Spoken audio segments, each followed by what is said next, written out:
Hello നമസ്കാരം, ഞാൻ doctor Amrita. ഇന്നത്തെ ഒരു വീഡിയോ എന്ന് പറയുന്നത് ഒരു ഹെയർ ഡൈ ഉപയോഗിക്കുമ്പോൾ അതെങ്ങനെ നമുക്ക് സെലക്ട് ചെയ്യാം. ഇപ്പോൾ എല്ലാവരും ഹെയർ ഡൈസ് ഉപയോഗിക്കുന്നവരാണ്. അപ്പോൾ അതിൽ നമുക്ക് ഹാംഫുൾ ആയിട്ടുള്ള, നമ്മുടെ ആരോഗ്യത്തിന് ഹാംഫുൾ അല്ലാത്ത കണ്ടൻസ് എങ്ങനെ കണ്ടെത്താം, ഏതാണ് നല്ല ഹെയർ ഡൈ എന്ന് നമുക്ക് എങ്ങനെ കണ്ടെത്താം, അതുപോലെ തന്നെ സേഫ് ആയിട്ടുള്ള ഒന്ന് രണ്ട് ഹെയർ ഡൈസ് കൂടെ ഞാൻ പരിചയപ്പെടുത്തുന്നുണ്ട്.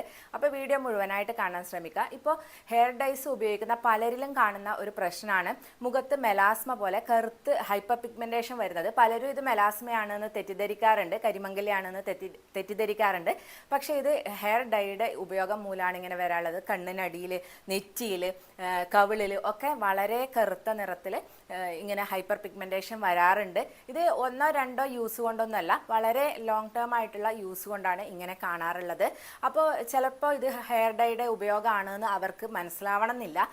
പിന്നെയുള്ളൊരു പ്രശ്നം എന്ന് പറയുന്നത് സ്കാൽപ്പിൽ അല്ലെങ്കിൽ മുഖത്തൊക്കെ വളരെ സ്വെല്ലിങ്ങോട്